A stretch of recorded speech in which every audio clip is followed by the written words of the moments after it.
Am I the a-hole for breaking up with my girlfriend after she rejected my proposal twice? Sierra and I, both 29, have been dating for 4 years.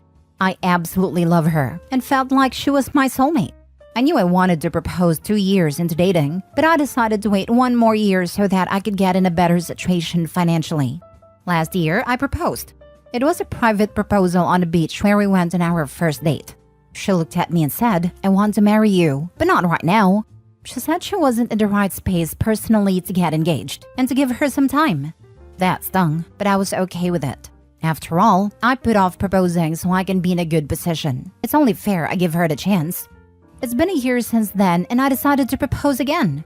This time, I asked our friends to help me set it up because I wanted to do something nicer. We orchestrated a nice dinner and a proposal in front of a nice fountain in the city's botanical garden. Everything was ready. Dinner went great and we went to the fountain. She saw the roses and everything, and then I got down on one knee and asked her to marry me. She teared up and told me, "Not just yet." That stung really bad. I knew I wanted her in my life forever, but this is the second time she turned me down. I asked her why, and she told me the same thing as last year. I asked her if someone was holding her back, maybe family or friend, and she just said, "I just want to make sure that this will work." This hurt me more than the 2 rejections. So I told her if after 4 years she isn't sure, then what the heck will make her sure? She asked me to give her time, and I told her no. I told her that I'm not gonna keep wasting my time and love if she's gonna keep saying no. I told her that I can't do this anymore. She began begging me not to leave and said, "Fine, I'll marry you, just please don't go." That made me mad, but I didn't say anything and just left. My phone has been blowing up with some of our friends, her parents and her, telling me that I'm an a-hole for throwing away a 4-year relationship because she said no, and that I was being a big baby. She just needs some time. The other half of our friends aren't on my side, but they're not on hers either. I don't think I'm an a-hole for this. Did I overreact? Am I an a-hole? If so, how much more time am I supposed to give her? Edit. We had discussed marriage shortly before I proposed the first time. She was into it. It even told me that she couldn't see herself with anyone else. She seemed eager about the idea of marriage. This is why I was shocked the first time, and then angry at a second time. Now for the top comment. Not the a-hole. 4 years is plenty of time. You are perfectly right to move on. She cannot expect you to wait for her forever. She hasn't even given you a legitimate excuse as to why she can't. She's waiting for something better. I've seen it. This. She should have said why after the first refusal, but she didn't really give anything firm, leading to the second fiasco. Put the shoe on the other foot. Let's say she was the one wanting to get married and he was dragging his feet. They're 29. Everyone would be saying, "Dude, she's 29 and she can't wait forever. Propose or break up already." He did the right thing on a perfect timeline, age-wise. She lost out for whatever her reason. Anyone who gives him grief for walking away is the a-hole. He put himself out there and got rejected. I hope he walks away for good because the "fine, I'll marry you" is BS and should never be accepted. I hope he deserves to be someone's first choice. Definitely not the a-hole. The "fine, I'll marry you" is actually what really takes it over the edge for me. Because that tells me that she knows she's stringing him along. And the reason is, she's seeing if she can land someone better. Otherwise, why cave suddenly? If she needs more time genuinely and sincerely, then she'd stick by her guns and say, "This hurts. But yeah, I can see why you'd want to move on. Our timelines aren't matching up." But instead, her reaction is like, "I have a thing, but I was hoping for someone better. Now I'm going to lose the thing. Oh no!" Not the a-hole. You've spent enough time waiting. Move on. You'll be okay. And good job understanding that you can't wait forever. Not the a-hole. You read it right. If someone says no, and only when you show a willingness to walk away says, "Fine, I'll do it," that is not the one you want to have say yes. Heal up and move on. You were never quite what you wished she saw you as.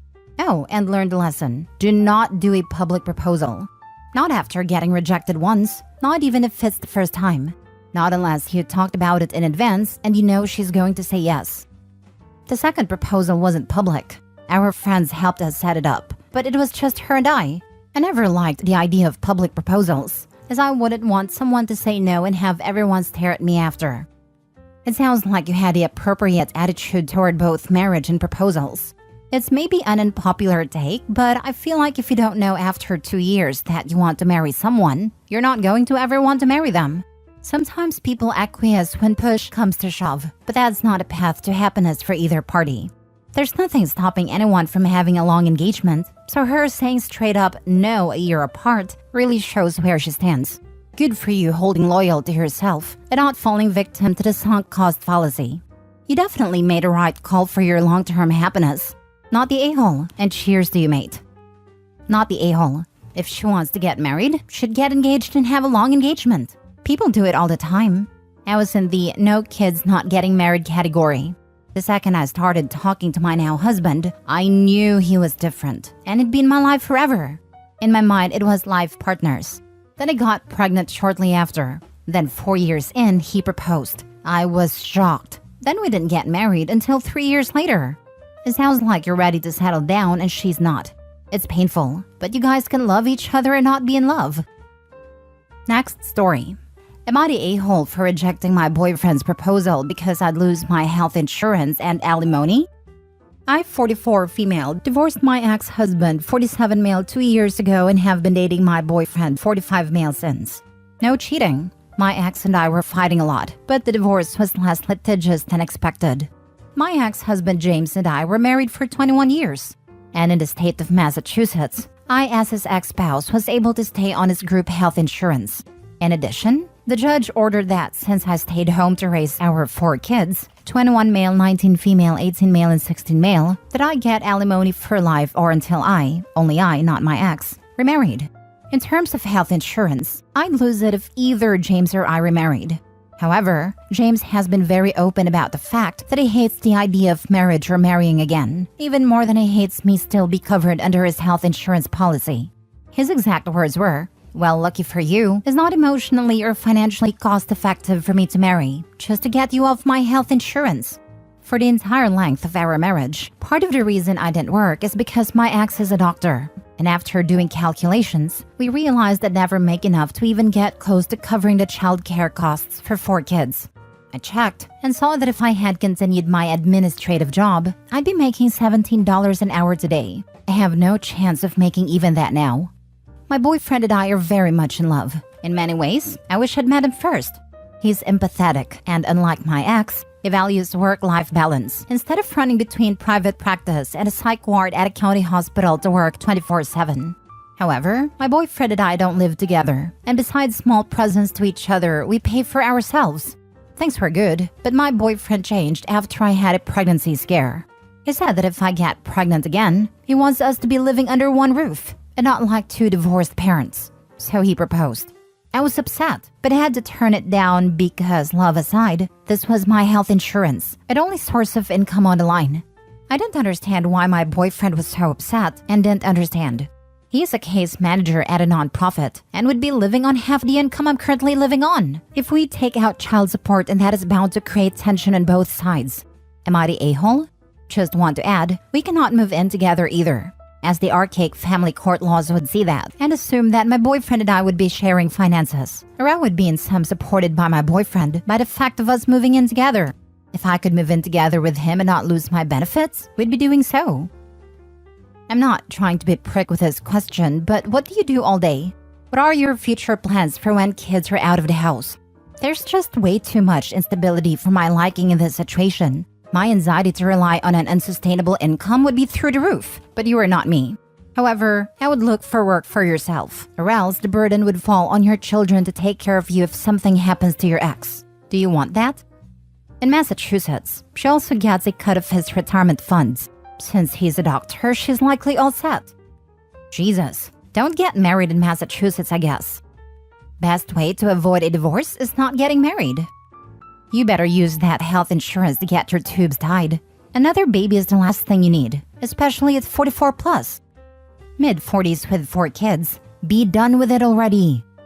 My mom was an older mom, 48 at a time. I've been raising my sister since she was 5. Her mother and father have both passed away. I buried my dad when he was 72 and I was 26. It wasn't enough time, and it's missed so much of my life and kids. Mom is now 90 and has been dealing with dementia for 10 years. Why haven't you started working, even though you're getting alimony? You could be working towards more independence, but rather be a cake eater in this situation. You're about to lose this dude, as you have shown him which you value more. Because she's getting a free check and health insurance, something millions of Americans struggle with. All these "you don't need a piece of paper to be in love" comments are ridiculous, and would switch their tone if it came down to simply not believing in marriage versus getting a free ride after the kids are raised and out of the house. She is 100% without a doubt the a-hole here. She dislikes the lack of work-life balance her ex-husband demonstrates, but enjoys the lifestyle it allows her to enjoy, to the point of rejecting a marriage proposal from her great love. A bit of cognitive dissonance there. I ain't saying but she ain't married to no slacker. Last story. Am I the a-hole for telling my friend that being settled for isn't the worst thing in the world? My friend Anna and I were talking about her dating life. Anna is an incredibly beautiful woman, and she could have her pick of men. She broke up with her boyfriend because she was out of his league and he knew it. He would act in insecure ways. Anna stated that she didn't want to settle for someone less than the best. She asked me why would anyone settle, and brought up my marriage as a positive example of love. I told her that my husband settled for me, and he wasn't attracted to me, and we still had a happy marriage. Being settled for isn't the worst thing in the world. My husband Alan and I are happily married high school sweethearts. He was heavily bullied in middle and high school. When I moved into his hometown in sophomore year, I stood up for him. By the end of senior year, he had friends and he asked me to prom. 10 years later, we are happily married. However, I know that my husband doesn't find me attractive. I'm naturally taller and more muscular than the average woman. It's a huge insecurity of mine. A year after we married, my husband drunkenly confessed that he didn't find me attractive, that he prefers petite women with delicate facial features. But he was grateful for what I did and felt obligated to thank me, which is why he asked me out to prom, why we dated through college, why he proposed. He still loved me very much but wasn't attracted to me. The next morning he was hungover and had forgotten his confession. He doesn't drink much because he doesn't have a filter and tells the unvarnished truth.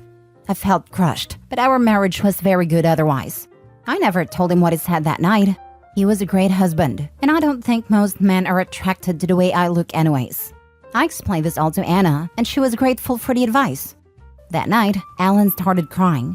He was crying silently, but I woke up. I hugged him and asked what was wrong, and he admitted he overheard our conversation. I didn't expect him to overhear since I was in the basement, but he heard his name and decided to listen in. I apologized for hurting his feelings, but it just made him sob harder. I don't know what I did wrong / if I did anything wrong. Am I the a-hole? Edit. I wasn't advising Anna to settle. She would never be happy settling for someone. I just told her that settling isn't the worst thing in the world, and my marriage is one of settlement. My husband settled for me and we're happy. My advice was to stay true to herself and her beliefs. If she's not happy, then the relationship can't move forward. Now for the comments. Not the a-hole, but you need to talk to your husband about this. Either he is really struggling with guilt about his confession, or is really triggering with unhappiness in this relationship. And either way, you two need to talk about it. Also, phew, you are a saint for dealing with that confession so gracefully. I have tried to talk to him about what he overheard. He has just started crying, sometimes even sobbing, and I just comforted him. I didn't want to hurt him more, so I've left the topic alone for now until he can tell me how he feels. I don't think he's unhappy in our relationship, but you never know. I wish I was a saint. It would probably hurt less, but I love my husband and didn't want to hurt him by bringing up his confession ever. I don't think you are the a-hole in this. Absolutely not in any way. But I am curious if your husband ended up talking to you about it? No, we haven't really gotten around to it. He's been down for the past few days, and any time I've tried to gently prod him, he started crying and I comforted him. I've decided to leave it alone until it feels comfortable to talk, but I feel guilty in case I did something wrong to hurt him that deeply. You didn't do anything wrong. You've handled this much more kindly and gracefully than is reasonable to expect from anyone. What he's going through right now is 100% about his feelings, and nothing to do with anything you've done wrong. He may finally be processing what it means to both of you. For him to have felt that way, communicated it, then forgotten and lived with a secret that wasn't actually secret. There's probably sadness, grief for what could have been in a few different directions, guilt, shame, unworthiness of the love you offer. All sorts of feelings would be swirling. I saw in another comment that you plan to bring it up with him tomorrow. I would suggest that you actually give him notice tomorrow and ask him to set a time to discuss it so he can gather his thoughts. You could say something like, I've noticed you're struggling and you're resisting talking about this, but we need to talk it through. Whatever you're feeling about it, I want to know and I want to work through, whatever it means for us. I've shown you that I'll still love you and be there for you since hearing it. Please be there for me and tell me what's happening for you. It doesn't have to be now, but we need to talk about it. Do you want to talk now or on Saturday afternoon, or whatever would be a suitable time that gives him a few days to think things through / gather his thoughts? Then when you've set a time, drop it fully until then. Go about your days. Don't try to comfort or discuss it unless he brings it up. Just let him process how he needs to. If he can't talk about it, you need to get into couples therapy with individual sessions first so he can get it all out without fears of hurting you more with poorly chosen words. Not the a-hole, but honestly, you deserve better than this. It's your call if you accept it, which you clearly have until now. But you're a beautiful soul, and someone out there would find you incredibly attractive. There are 8 billion of us. You're someone's cup of tea. Maybe it doesn't matter that much to you, but it isn't impossible. And you do deserve to feel desired and attractive.